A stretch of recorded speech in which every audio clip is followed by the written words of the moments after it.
تو جس دن حاجی عرفات کے میدان میں ہوں گے تو روزہ اس دن رکھا جائے گا۔ اس کے دلائل میں وہ یہ کہتے ہیں کہ نبی صلی اللہ علیہ وسلم 13 سال مکہ میں تھے، 9 ذی الحج تو تب بھی آیا تھا، اور جب وہ مدینہ تشریف لاتے ہیں تو جب تک حج فرض نہیں ہوا تھا تب تک نبی صلی اللہ علیہ وسلم نے یوم عرفہ کے روزے کی فضیلت بیان نہیں کی تھی، تو اس روزے کا تعلق جو ہے وہ یوم عرفہ سے ہے۔ تو نبی صلی اللہ علیہ وسلم نے جب ذی الحج کے مہینے کے روزوں کی فضیلت بیان کی تو انہوں نے پہلے روزہ، دوسرا روزہ، تیسرا روزہ، چوتھا روزہ بیان کیا، لیکن جب وہ 9 ذی الحج پہ آتے ہیں تو وہاں پہ وہ یوم عرفہ کے روزے کا ذکر کرتے ہیں کہ اس دن کے یوم عرفہ کے روزے کی یہ فضیلت ہے۔ تو اس لیے ہمارا روزہ جو ہے وہ اسی کے مطابق ہونا ہے جس دن حاجی عرفہ کے میدان میں ہے۔ اب دیکھیے اتنی آسانی ہے ہم سب کے لیے، ہم سب کو آسانی سے یہ پتہ چل جاتا ہے کہ حاجی کون سے دن عرفہ کے میدان میں ہے، لیکن اگر ایسا ہے کہ آپ کے ملک میں جو 9 ذی الحج ہے وہ اس دن آ رہی ہے جس دن حاجی ابھی عرفات کے میدان میں نہیں ہے، تو آپ اس دن کا بھی روزہ رکھ لیں، اور اگلے دن جس دن حاجی عرفات کے میدان میں ہے آپ اس دن کا بھی روزہ ساتھ میں لا دیں تو فور شور، کیونکہ یہ اتنی بڑی اجر کی بات ہے کہ پچھلے پورے 1 سال اور آنے والے 1 سال کے گناہوں کا کفارہ ہے، تو ہم میں سے کسی کا دل یہ نہیں چاہے گا کہ ہم اس میں سے چھوٹی سی بھی مسٹیک کر لیں۔ اللہ سبحانہ تعالی ہم سب کی عبادات کو قبول کرے، آمین ثم آمین۔ السلام علیکم ورحمۃ اللہ وبرکاتہ۔ السلام علیکم ورحمۃ اللہ وبرکاتہ۔ بہت سی خواتین کا یہ سوال تھا کہ ذی الحج کے پہلے 10 دن میں وہ لوگ جنہوں نے قربانی دینی ہے کیونکہ وہ بال اور ناخن نہیں کاٹتے، تو کیا اگر کسی مجبوری کی وجہ سے، کسی بیماری کی وجہ سے، جیسے خواتین کے بعض دفعہ ہوتا ہے اپر لپ پہ زیادہ بال آ جاتے ہیں یا چن پہ زیادہ بال ہوتے ہیں، تو کیا وہ اپنے چہرے سے بال اکھاڑ سکتی ہیں، نکال سکتی ہیں، تھریڈنگ کرا سکتی ہیں، ویکسنگ کرا سکتی ہیں؟ تو اس کے بارے میں کیا حکم ہے کہ کیا ایسا تو نہیں اس کا کوئی کفارہ ہوگا، یا پھر کیا ہماری قربانی قبول ہوگی کہ نہیں ہوگی؟ اب دیکھیے کہ یہ عمل جو ہے بال نہ کٹوانا اور ناخن نہ کاٹنا، یہ مستحب عمل ہے۔ مستحب اس کو کہتے ہیں کہ اگر آپ کرتے ہیں تو آپ کو ثواب ہے، اور اگر آپ نہیں کرتے تو گناہ نہیں ہے، آپ کی قربانی ہو جائے گی۔ اور انشاءاللہ کیونکہ ہمارا یہ عمل جو ہے، یہ جو حج کرنے گئے ہیں ان کے ساتھ مشابہت کرتا ہے، اس وجہ سے ہم کوشش کرتے ہیں کہ ہم ان دنوں میں بال نہیں کاٹیں اور ناخن بھی نہ کاٹیں۔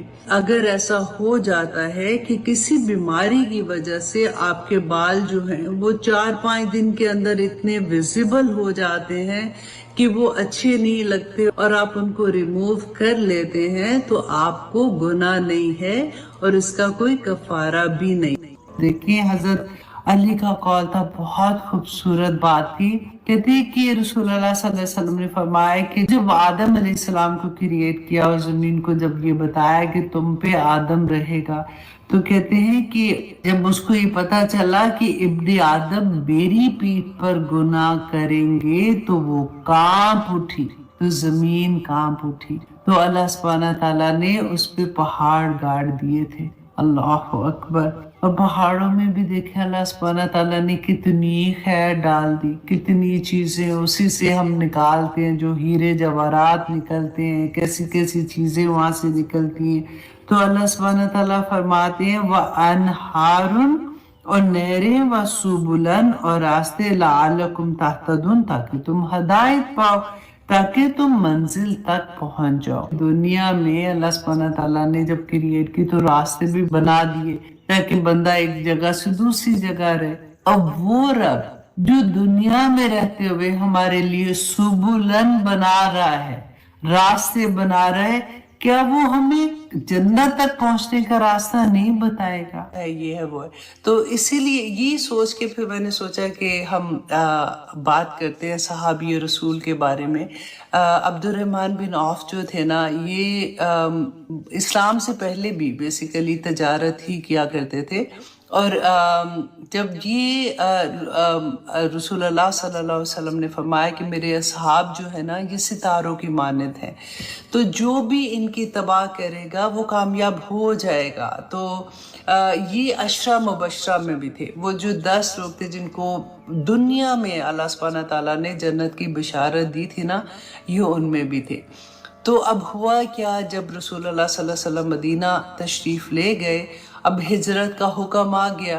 اب دیکھیے ہجرت کا آج ہم پڑھیں گے کہ کتنی مشکل چیز ہے. ہم کہنے کو تو بڑے آرام سے کہتے ہیں صحابہ نے ہجرت کی تو یہ ہوا، ان کو نہیں پتا تھا کہ آگے کیا ہونے والا ہے. جو کچھ ہوا ان کے ساتھ وہ تو اللہ کا بڑا کرم تھا، اللہ کا انعام تھا پھر نا.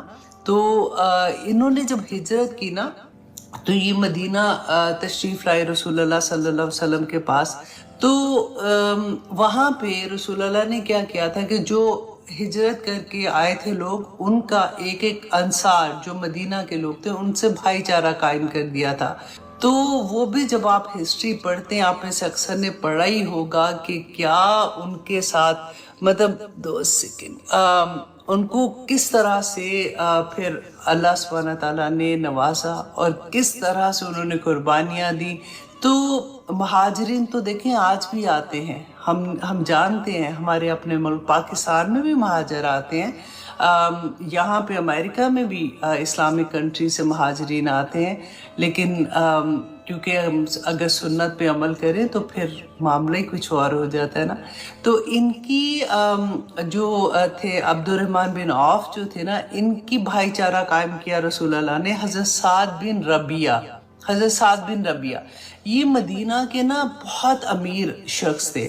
جب حضرت عبد الرحمن بن عوف مدینہ آتے ہیں تو انہوں نے کہا کہ خود سے انہوں نے کہا کہ دیکھو میں ایک امیر ترین شخص ہوں مدینہ کا، میرے اتنے باغات ہیں، ان میں سے آدھے تم لے لو، میرے اتنی یہ جو بھی ان کی پراپرٹی تھی انہوں نے کہا کہ یہ تم آدھا لے لو. یہاں تک کہ انہوں نے کہا کہ میری 2 بیویاں ہیں، میں ایک کو طلاق دے دیتا ہوں اور جب وہ اپنی عدت پوری کر لے تو تم اس سے نکاح کر سکتے ہو. تو دیکھو مطلب جیسے ہوتا ہے نا کہ کس طرح سے انہوں نے ان لوگوں کی ہیلپ کی. تو عبد الرحمن بن عوف نے جب یہ سنا تو انہوں نے کہا کہ اللہ تمہارے مال میں، اولاد میں برکت دے، بیویوں میں برکت دے. تو مجھے یہ سب نہیں چاہیے، مجھے بازار کا راستہ دکھا دو. اب دیکھیں خالی ہاتھ کچھ نہیں ہے نا. تو کہتے کہ مجھے بازار کا راستہ دکھا دو. اور پھر انہوں نے یہ بھی پوچھا کہ مجھے بتاؤ کہ یہاں پہ کس چیز کی ڈیمانڈ ہے. تو انہوں نے کہا، کہتے کہ شروع میں انہوں نے بہت محنت کی، جیسے دودھ بیچنے کا بھی کام کیا، پھر کہتے ہیں کہ انہوں نے وہ جو دہی بیچنا اور پھر وہ گھی بنانا، اس طرح سے کرتے کرتے انہیں سمجھ آ گئی تھی بازار میں رہ کے کہ کس چیز کی ڈیمانڈ زیادہ ہے. تو ان کو یہ لگا کہ جیسے جانوروں کے گلے میں گھنٹیاں باندھنا ہوتا ہے نا، کیونکہ اونٹوں کے گلے میں بھی گھنٹیاں باندھ دی جاتی تھی، تو انہوں نے وہ کام شروع کیا. اللہ سبحانہ تعالیٰ نے اتنی برکتیں ڈالی، اتنی برکتیں ڈالی. یہ کیا کرتے تھے کہ پھر جو مال تیار کرتے تھے تو مدینہ کے جو تاجر تھے نا ان کو وہ کم منافع پہ مال دیا کرتے تھے.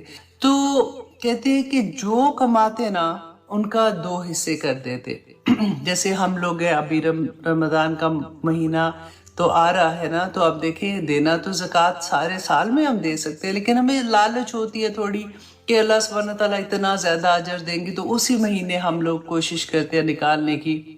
تو یہاں پہ آپ دیکھیے کہ وہ کتنی ہے، 2.5% ہے. اس میں بھی ہماری جان نکلی ہوتی ہے.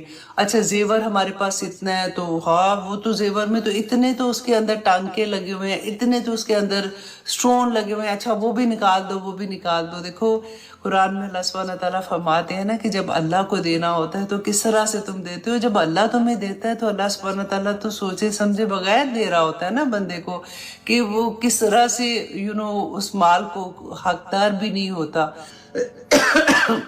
اچھا انہوں نے کیا کیا تھا کہ یہ جو بھی ان کا مال کماتے تھے نا اس میں سے آدھا اللہ کی راہ میں رکھ لیتے تھے اور آدھا اپنے خرچے کے لیے رکھتے تھے. ایک ٹائم آیا تھا، کہتے ہیں کہ انہوں نے فرسٹ ٹائم جب انہوں نے 8,000 دینار ان کو منافع ہوا تو اس میں سے نا 4000 دینار لے کے یہ رسول اللہ صلی اللہ علیہ وسلم کے پاس گئے، اور جا کے جب ان کو کہا کہ یہ غریبوں کا حصہ ہے تو آپ جہاں پہ چاہے اس کو تقسیم کر دے، تو رسول اللہ صلی اللہ علیہ وسلم نے جب دیکھا 4000 دینار تو انہوں نے کہا کہ عبد الرحمن گھر میں کیا چھوڑا ہے؟ تو انہوں نے کہا کہ اس کا آدھا میں گھر پہ چھوڑ کے آیا ہوں، یہ آدھا ہے۔ تو رسول اللہ خوش ہو گئے، اور انہوں صلی اللہ علیہ وسلم تو انہوں نے فرمایا کہ عبد الرحمن اللہ سبحانہ تعالیٰ تمہارے مال میں برکت عطا کرے۔ تو کہتے ہیں کہ عبد الرحمن بن عوف خود کہا کرتے تھے، ایون صحابہ بھی ساتھ کہتے تھے کہ اس دعا کے بعد سے عبد الرحمن مٹی کو بھی ہاتھ لگاتے تھے تو سونا بن جاتی تھی، اتنا اللہ نے ان پہ اپنا کرم کیا تھا۔ کہتے ہیں کہ اس کے بعد مدینہ میں ایک دفعہ کیا ہوا کہ پھر بہت اللہ سبحانہ تعالیٰ نے ان پہ فضل کیا اپنا۔ تو ایک دن کہتے ہیں کہ دیکھا کہ جیسے ریت کا، مدینہ میں اس وقت سڑکیں تو اس طرح والی نہیں تھی نا کہ ریت کا طوفان ہوتا ہے، جیسے جانور چلتے ہیں نا تو ریت اڑتی ہے جیسے، تو ایسا جیسے ریت کا طوفان آ گیا کہ لوگ گھروں سے نکل کے باہر آئے کہ کیا ہو گیا ہے۔ ایون کہتے ہیں کہ حضرت عائشہ رضی اللہ عنہا وہ بھی باہر آ کے انہوں نے پوچھا کہ کیا ہوا ہے، مطلب کیا ہو رہا ہے یہاں پہ؟ تو لوگوں نے کہا کہ عبد الرحمن کا قافلہ آیا ہے۔ تو انہوں نے کہا قافلہ آیا ہے؟ کیا کوئی قافلہ اتنا بڑا بھی ہو سکتا ہے؟ تو عبد الرحمن بن عوف کہتے ہیں کہ ان کے 700 اونٹ مال سے بھرے ہوئے، اور وہ مدینہ کے عین درمیان میں انہوں نے آ کے ان کو روکا، اور پھر وہ پورے کے پورا جتنا مال تھا وہ روتے جاتے تھے اور غریبوں میں تقسیم کرتے جاتے تھے، یہاں تک کہ 700 اونٹ کا آخری اونٹ کا بھی مال انہوں نے تقسیم کر دیا۔ اتنی دریا دلی اور سخاوت کے باوجود جب ان کا انتقال ہوا نا تو کہتے ہیں کہ ان کی وراثت میں 1000 اونٹ، 1000 گھوڑے اور 3000 بکریاں تھیں، اور اس کے علاوہ کہا جاتا ہے کہ ان کے ترکہ میں جو انہوں نے چھوڑا تھا، جو ان کا سونا تھا، اس زمانے میں روپے نہیں نہ ہوتے تھے جیسے ہمارے ڈالرز ہیں، روپے ہیں، تو اس زمانے میں تو سونے سے ہی لین دین ہوتی تھی، سونا از اے منی، رائٹ؟ تو کہتے ہیں کہ جو سونا تھا نا وہ اتنا تھا کہ جب اس کو کاٹنے کے لیے، وہ بڑے بڑے سلیب کی طرح کاٹنے کے لیے جو مزدور بلائے تھے ان کے ہاتھوں میں چھالے پڑ گئے تھے۔ اللہ اکبر۔ عبد الرحمن بن عوف کی 4 بیویاں تھیں، ہر بیوی کی وراثت میں 1,00,000 دینار آیا تھا، 1,00,000 دینار۔ اگر آپ وہ پاکستانی روپوں میں آپ دیکھتے ہیں تو 2,03,78,075 روپے بنتا ہے، یہ ایک بیوی کا حصہ تھا جو اس کو ملا تھا۔ تو جو حصہ دینے کے بعد جو باقی ان کے بچے تھے وہ تھے 32,00,000 دینار، ان کے جو باقی بچ گئے تھے۔ وہ کہتے ہیں کہ اگر اس کو اندازہ لگایا جائے پاکستانی روپیز میں تو 51 ارب۔ آپ دیکھیں آج کل ہم ایسے ہی پریس ہو جاتے ہیں، فلاں کے پاس کیسے یہ صحابہ تھے، خالی ہاتھ آئے تھے مدینہ میں، اور اللہ سبحانہ تعالیٰ نے ان کو کیسے نوازا تھا۔ 51 ارب 74 کروڑ 77,82,400 روپے بنتا ہے اس کو اگر تقسیم کیا جائے۔ تو کہتے ہیں کہ ساری زندگی، اور اتنے سمپل تھے کہ اگر اپنے غلاموں، بے شمار غلام تھے ان کے، اگر غلاموں کے درمیان میں اپنے جو کام کرنے والے بھی تھے نا ان کے درمیان میں چل رہے ہوتے تھے تو کوئی پہچان بھی نہیں سکتا تھا کہ یہ ان کا مالک ہے، اس طرح کا حال تھا ان کا۔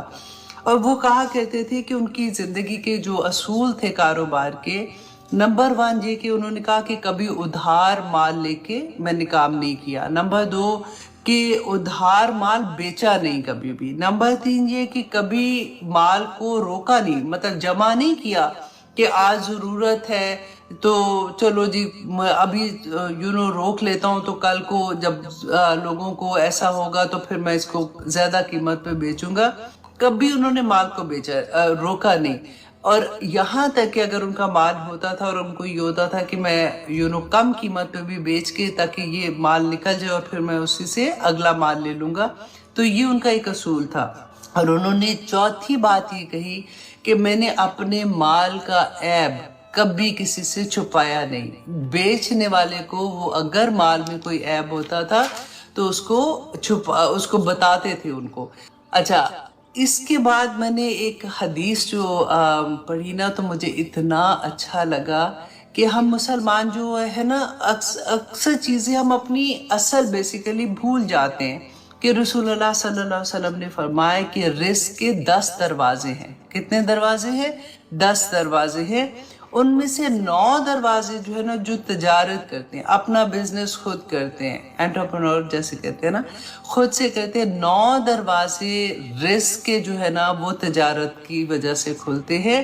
باقی ایک جو ہے نا وہ پھر سارے اس میں شامل ہو جاتے ہیں. نوکری کرنا جو ہے نا وہ ایکچولی اسلام میں کوئی زیادہ پسندیدہ چیز نہیں ہے. اللہ پاک ہمیں تجارت کرنے کی توفیق دے اور اسلامی اصول پر چل کے تجارت کرنے کی توفیق دے, کیونکہ اس میں بڑی برکتیں ہیں. آمین ثم آمین.